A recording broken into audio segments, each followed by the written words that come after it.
In this video, we'll be looking at solving complicated exponential equations. The most basic form of solving any kind of exponential equation is by taking the log of both sides and going from there. That's the most fundamental way to solve logarithmic or exponential equations. If we're solving more basic exponential equations, again, the goal is for us to simply get the bases to be the same, but that's not going to be possible in this case because 3 and 7 don't have any multiplicative things in common in such a way that we can get them to have the same bases. So what we're going to do is we're going to go ahead and straight up take the natural log of both sides. This is a simple skill that we again did in previous examples, but is the most appropriate skill for us to remove the exponents from the exponent. Again, it allows us to tear that exponent that's inside this log, so it's the log of this whole thing, and it's the log of this whole thing. Again, I'm taking the log of both sides, just like I'm taking the square root of both sides, just like I'd be multiplying both sides by 2, just like I'd be subtracting something from both sides, but this time I'm applying the natural log of both sides, okay? Now, because it's the natural log of 3 to the power of this stuff, and this stuff is on the inside, and 3 is the only thing that's there, I can bring that power down in front. So that means I'm going to pull that power 2x minus 1. I'm going to put it in parentheses because it's a giant term, multiple terms, multiplied by the natural log of 3. Equals to, and I'm going to do the same thing over here, where I pull the x plus 1 down in front of the natural log, and I have the natural log of 7. So in this case, the next step is for me to simply try and solve what looks like a linear function with a natural log of 3 constant and a natural log of 7 constant. Now, if you struggle with this particular step, it's most important for us to recognize that I could rewrite it like this, of some number a equals to x plus 1 times some number b. Now, if we treat the a and the b as some numbers, so like if a was just 20 and b was 15, what would we do in these cases? We would actually take those constant values and we would distribute them in to these two pieces. And then we would add and subtract things apart until we get x to one side all by itself. But I can't do that until this number is distributed in. So that's what I'm going to do with this natural log of 3 and this natural log of 7. Very carefully, I'm going to distribute the natural log of 3 to the 2x, giving me 2x times the natural log of 3, minus, I'm going to distribute the natural log of 3 to the 1, natural log of 3, equals, I'm going to do the same thing over here with the natural log of 7, x times the natural log of 7, plus the natural log of 7. Again, natural log of 7 times x is this, natural log of 7 times 1 is this. Keep in mind that everything you multiply the natural log by has to go on the outside of the natural log. It is not going to be inside the natural log, it is a part multiplied by it. Again, that's the same concept as what you would see over here, distributing the a to both those terms, distributing the b to both those terms. Now, I have two terms with x, one on each side, and I have two terms without x. I'm going to move all the terms with x to one side and all the terms without x to the other. Again, that's the same exact process we do when trying to solve any basic linear equation that has multiple variables. So natural log of 3, I'm going to subtract this from both sides, giving me minus x natural log of 7. I'm then going to go ahead and add this to the other side, so equals to the natural log of 3 plus the natural log of 7. Now here I want to make a very clear point. This natural log of 3 plus the natural log of 7, you might ask yourself, well, can I make that the natural log of 10? And the answer is no. It is never possible to add two natural logs that are not similar. It's very much like trying to add two radicals. The square root of 3 plus the square root of 3 is 2 square roots of 3. You treat it as though it's an entity in and of itself. But if I asked you to add the square root of 3 plus the square root of 5, your answer would be, I can't do that. I don't know how to add the inside of two separate radicals, so you should carry that over to the logarithmic function. I don't know how to add the natural log of 3 plus the natural log of 7. If the insides were the same, I could say I have two of them. If in some way I had something else manipulative about this, I could take this plus sign and I could say, well, wait a second, natural log of 3 plus the natural log of 7, I do have a product rule that if I go in reverse, I can condense these two things back together to make the natural log of 3 times 7. Again, the addition between two separate logs can change into a multiplication. We have a very strict set of rules for how we can manipulate these functions. I don't want to necessarily do anything I can't do.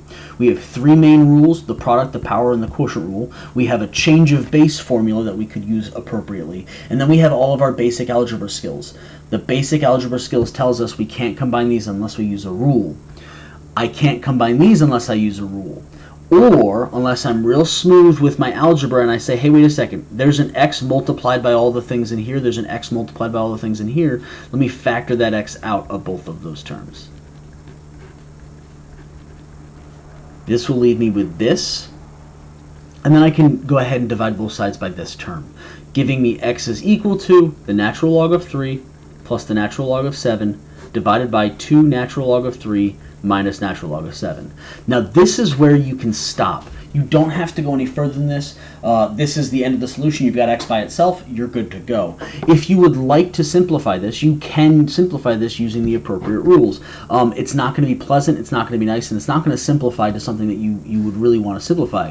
Anything that's an addition of two separate logs, again, can be combined using the product rule. So 3 times 7 is 21 on the inside of a log. This is divided by the 2 on the outside can be changed to be a power on the inside, so this is going to be a 9, and then minus the natural log of 7, so it's the natural log of 9 divided by 7, because again the subtraction log goes to the denominator.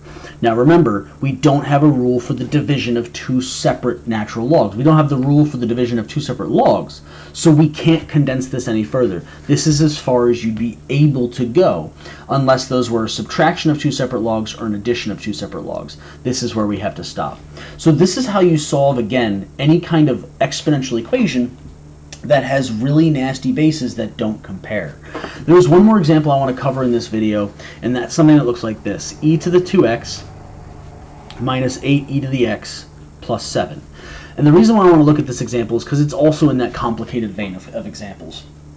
It's not as complicated as you might think in terms of evaluating it. If it's equal to 0 and I want you to solve, well, one thing that I can note is that it's e to the power of 2 times x, or e to the x to the power of 2 minus 8 e to the x technically to the power of 1 plus 7 equals to 0.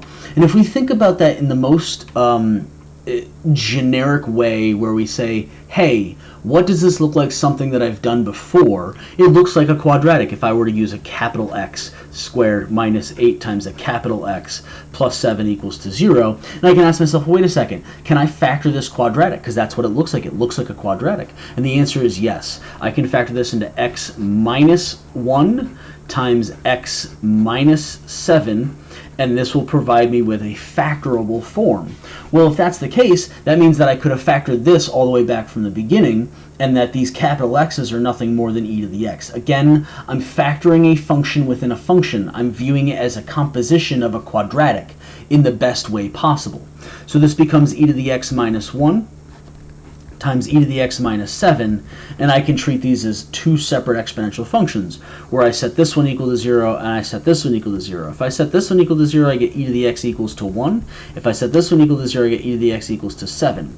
Now how do I solve these? Well, the same way that I solved every other previous example. Either I try to make them have the same base, or I straight up take the log of both sides. In this case, I'll take the natural log of both sides, manipulating this form. If I take the natural log of both sides, the natural log of e to the x becomes just x equals the natural log of 1.